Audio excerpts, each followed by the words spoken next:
Imaculada Conceição da Virgem Santíssima, para conceber o Filho de Deus, convinha que ela fosse eternamente concebida na vida e nas obras, nas penas e nos méritos do Verbo encarnado. 8 de dezembro de 1923. Eu estava pensando na Imaculada Conceição da minha mamãe rainha, e meu sempre amável Jesus, logo após a recepção da Santa Comunhão, fazia-se ver no meu interior, como dentro de uma sala toda de luz, e nessa luz fazia ver tudo aquilo que havia feito em todo o curso de sua vida. Viam-se alinhados em ordem todos os seus méritos, as suas obras, as suas penas, as suas chagas, o seu sangue, tudo o que continha a vida de um homem e Deus, como em ato de prevenir uma alma tão cara a ele, de qualquer mínimo mal que pudesse sombreá-la. Eu me admirava ao ver tanta atenção de Jesus, e ele me disse: a minha pequena recém-nascida, quero fazer conhecer a Imaculada Conceição da Virgem, concebida sem pecado. Tu deves antes saber que a minha divindade é um ato único. Todos os atos se concentram em um só. Isso significa ser Deus, o maior portento da nossa essência divina. Não estar sujeito à sucessão de atos. E se parece à criatura que ora fazemos uma coisa e ora outra, é antes porque fazemos conhecer o que há naquele ato único, o qual, sendo a criatura incapaz de conhecê-lo todo de um só golpe, nós o fazemos conhecer pouco a pouco. Ora, tudo aquilo que o Verbo Eterno devia fazer na minha assumida humanidade formava um só ato com aquele ato único que contém a minha divindade. Assim, antes que essa nobre criatura fosse concebida, já existia tudo o que o Verbo Eterno devia fazer sobre a terra. Portanto, no ato em que essa Virgem foi concebida, alinharam-se ao redor da sua concepção todos os meus méritos, as minhas penas, o meu sangue, tudo o que continha a vida de um homem-Deus, e ela foi concebida nos abismos intermináveis dos meus méritos, do meu sangue divino, no mar imenso das minhas penas. Em virtude deles, permaneceu imaculada, bela e pura. Ao inimigo ficou barrado o acesso pelos meus méritos incalculáveis, e ele não pode causar-lhe nenhum dano. Era justo que quem devia conhecer o Filho de um Deus fosse antes concebida nas obras desse Deus, para poder ter a virtude de conceber aquele Verbo que devia vir a redimir o gênero humano. Assim, primeiro ela foi concebida em mim e eu fui concebido nela. Restava apenas, no tempo oportuno, dar a conhecer isso às criaturas. mas na divindade já estava como feito. Por isso, quem mais recolheu os frutos da redenção, aliás, teve o fruto completo, foi essa excelsa criatura, que sendo concebida em mim, amou, estimou e conservou, como propriedade sua, tudo aquilo que o Filho de Deus operou sobre a terra. Ó, a beleza dessa terna pequenina! Era um prodígio da graça, um portento da nossa divindade. Cresceu como nossa filha, foi o nosso decoro, a nossa alegria, a nossa honra e a nossa glória. Ora, enquanto isso dizia o meu doce Jesus, eu pensava em minha mente: é verdade que minha mamãe rainha foi concebida nos intermináveis méritos do meu Jesus? Mas o sangue e o corpo foram concebidos no seio de Santa Ana, a qual não estava isenta da mancha de origem. Então, como pode ser que ela nada herdou dos tantos males que todos herdamos do pecado do nosso primeiro pai Abraão? E Jesus, filha minha, tu ainda não entendeste que todo mal está na vontade? A vontade transtornou o homem, isto é, a sua natureza. Não foi a natureza que transtornou a vontade do homem, de modo que a natureza permaneceu em seu lugar. Como foi criada por mim, nada mudou. Foi a sua vontade que mudou e colocou nada menos contra uma divina vontade. E essa vontade rebelde transtornou a sua natureza, debilitou-a, contaminou-a e a tornou escrava de paixões vilíssimas. Aconteceu como a um recipiente cheio de perfumes ou de coisas preciosas. Se ele se esvazia disso e se enche de podridão ou de coisas vãs, acaso muda o recipiente? Muda o que se coloca dentro, mas ele é sempre o que é. No máximo, torna-se mais ou menos apreciável segundo aquilo que contém. Assim foi com o homem. Ora, para minha mamãe, o fato de ser concebida numa criatura da raça humana não lhe trouxe nenhum dano, porque sua alma era imune de toda culpa. Era sua vontade e aquela do seu Deus. Não havia divisão. As correntes divinas não encontravam impedimento nem oposição para se derramarem sobre ela.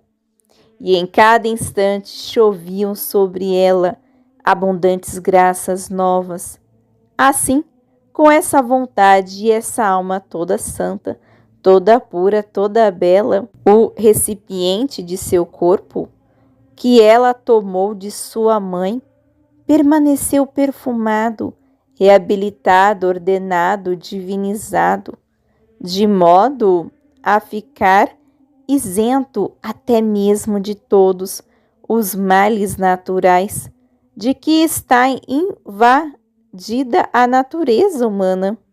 Assim, foi propriamente ela quem recebeu o germe do fiat voluntas tua, como no céu, assim na terra, o qual a nobilitou e a restituiu ao seu princípio, tal como nós havíamos criado o homem antes que pecasse.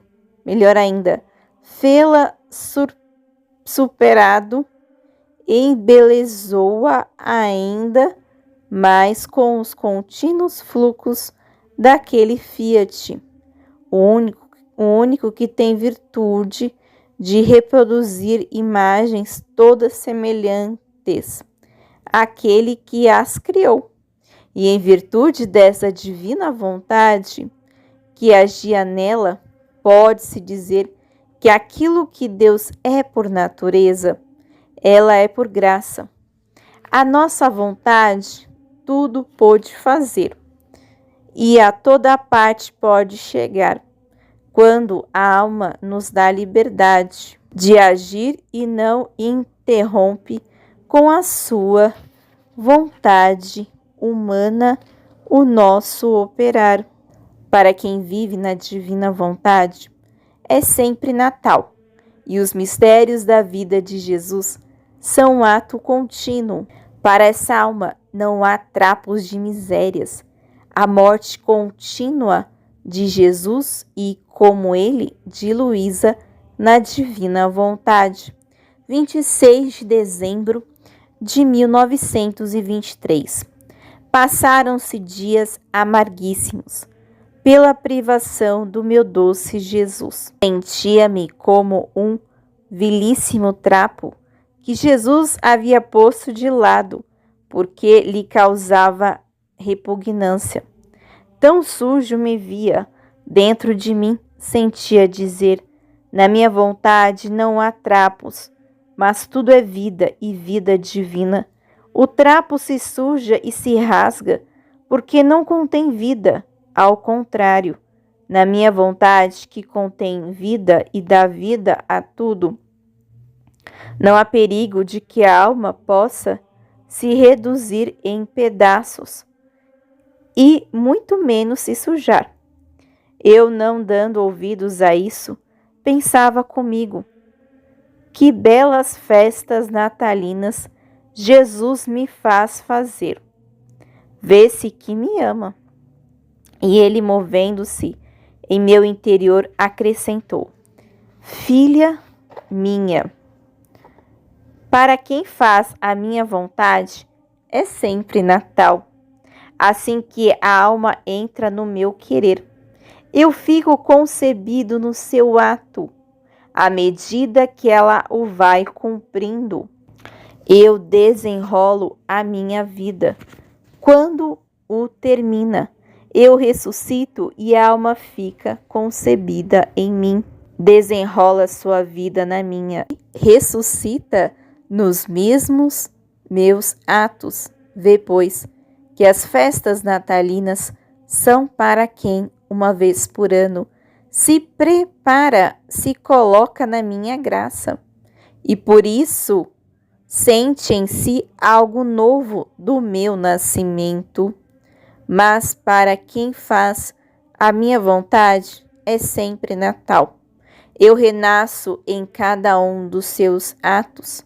Portanto, queres que eu nasça em ti uma vez por ano? Não, não. Para quem faz a minha vontade, o meu nascimento, a minha vida, a minha morte e a minha ressurreição devem ser um ato contínuo, jamais interrompido. Do contrário, qual seria a diversidade, a distância sem medida de outras santidades? Eu, ao ouvir isso, me sentia ainda mais amargurada e pensava comigo: quanta fantasia! Esse sentir não é outra coisa senão minha finíssima soberba. Só a minha soberba podia me sugerir e me levar ao ponto de escrever tantas coisas sobre a vontade de Deus. Os outros são bons, humildes, e por isso ninguém ousou escrever nada. E enquanto isso pensava, sentia tal dor que me parecia romper-se o coração, e procurava me distrair para não sentir nada. Que luta tremenda, até me sentir morrer. Então, enquanto me encontrava nesse estado, meu amado Jesus fez-se ver como se quisesse dizer algo mais sobre a sua santíssima vontade. E eu disse: meu Jesus, ajuda-me. Não vês quanta soberba há em mim? Tem piedade de mim. Liberta-me dessa fina soberba. Eu não quero saber de nada. Basta-me amar-te somente. E Jesus, filha minha, as cruzes, as dores, os sofrimentos são como o lagar para a alma, e assim como o lagar serve para espremer e descascar a uva, de modo que o vinho fica de um lado e as cascas do outro, assim a cruz e os sofrimentos, como lagar, descascam a alma da soberba, do amor próprio, das paixões e de tudo o que é humano, e deixam nela o vinho puro das virtudes, e as minhas verdades encontram o caminho para se comunicar e se estender na alma, como sobre uma tela branquíssima, com caracteres indeléveis.